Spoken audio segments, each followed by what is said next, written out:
नेता प्रतिपक्ष तेजस्वी यादव ने प्रदेश बीजेपी के बड़े नेताओं का नाम लिए बिना कहा कि राज्य के जो नेता हैं उनका नाम भी गांव में कोई जानता है, जाकर पता कर लीजिए।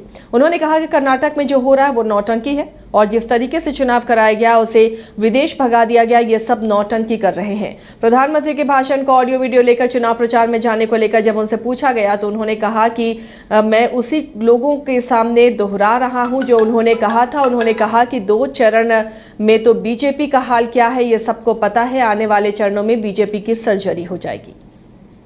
अरे सब नौटंकी है। 26 तारीख को चुनाव करवा लिए ये लोग, अब विदेश भगा दिए। हम नौटंकी कर रहे हैं कि हमारा नाता टूट रहा है, कुछ नहीं होने वाला है। प्रधानमंत्री का पुराने भाषण हम अपने सभा में चला रहे हैं, लोग आज इस पर कटाक्ष कर रहे हैं कि अपने मुद्दे की बात तो कर नहीं रहे हैं। क्या उनका क्या मुद्दा है? कौन कटाक्ष कर रहा है? सब तो ताली मार रहा है। कहाँ से आपको कौन बता दे कटाक्ष कर रहा है? नहीं, कटाक्ष तो प्रधानमंत्री अपने ही वक्तव्य में भाषण में कर रहे हैं। महंगाई है उसमें, बेरोजगारी है उसमें क्या है, बिहार को स्पेशल राज्य का दर्जा है, पैकेज है, और क्या, यही तो इशू है। और क्या इशू है बताना? जब वो प्रधानमंत्री नहीं थे तब की भी बात है। क्या बोलते थे?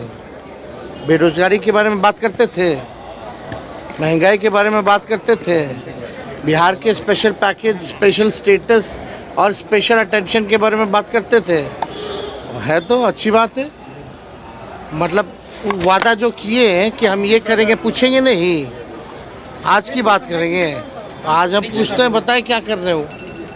जो सुरक्षा वापस की गई मुकेश सहनी जी, ये बात तो ठीक नहीं है। अब अति पिछड़े समाज से आते हैं, विपक्ष में चले गए तो उन लोगों ने सुरक्षा वापस ले लिया। वंडा जैसे रेवड़ी बांटते हैं, रेवड़ी जिसका नामों नहीं पता उसको भी Z+ Y+ सुरक्षा जो है भाजपा के लोग देने लगे। खैर वो सब बात अलग है। प्रसाद नहीं होता, लो तुम भी ले लो, तुम भी ले लो। ये डीलिंग है, डीलिंग। भाजपा के लोग लीडर नहीं है, डीलर हो चुके हैं, डील करते हैं। भाजपा में आ जाओ, CBI का मुकदमा बंद कर देंगे। भाजपा में आ जाओ, सुरक्षा तुमको दे देंगे। भाजपा में आ जाओ, पैसा तुमको दे देंगे। भाजपा में आ जाओ, तुम्हारा सारा केस मुकदमा खत्म करके राजा हरीश। आज खगड़िया लोकसभा क्षेत्र के सिमरी बख्तियारपुर के हाई स्कूल मैदान में बिहार के उप मुख्यमंत्री सम्राट चौधरी, लोजपा रामविलास के राष्ट्रीय अध्यक्ष चिराग पासवान, हम के राष्ट्रीय अध्यक्ष संतोष कुमार सुमन और बिहार सरकार के मंत्री हरीश सहनी भी पहुंचे। जनसभा को संबोधित करते हुए चिराग पासवान ने कहा कि भीड़ को देखकर पता चल गया कि जीत सुनिश्चित है।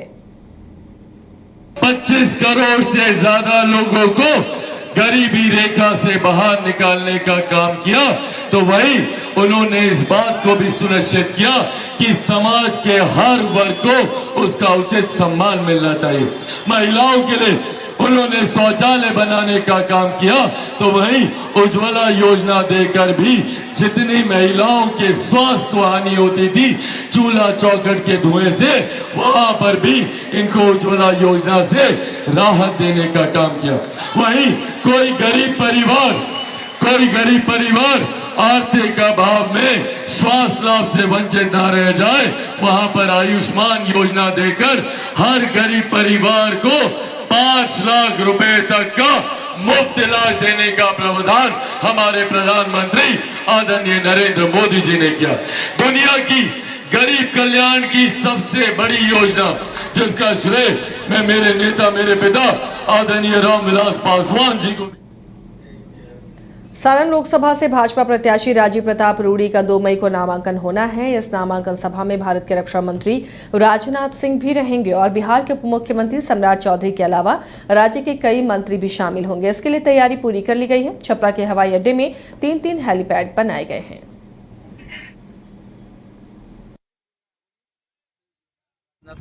कल नामांकन राजीव प्रताप रूडी जी के नामांकन समारोह में आ रहे हैं। उसके बाद हम लोग प्रदेश अध्यक्ष सम्राट चौधरी जी, विजय सिन्हा जी, हम के प्रदेश अध्यक्ष जीतनराम मांझी और जदयू के प्रदेश अध्यक्ष उमेश कुशवाहा जी यहाँ नामांकन समारोह में आ रहे हैं। तो ये हवाई अड्डा में सब हेलीपैड हेलीपैड उन्हीं लोग का आने का तैयारी चल रहा है। हेलीपैड बनाया जा रहा है। कितने बजे से नामांकन का समय रखा गया था? नामांकन का 10:30 बजे सभी लोग को आमंत्रित किया गया है, लेकिन नामांकन 11 बजे से प्रारंभ हो जाएगी। मोदी जी राजनाथ सिंह भी आ रहे हैं, केंद्रीय मंत्री। हाँ, केंद्रीय रक्षा मंत्री राजनाथ सिंह जी आ रहे हैं, उनका नामांकन समारोह में आ रहे हैं।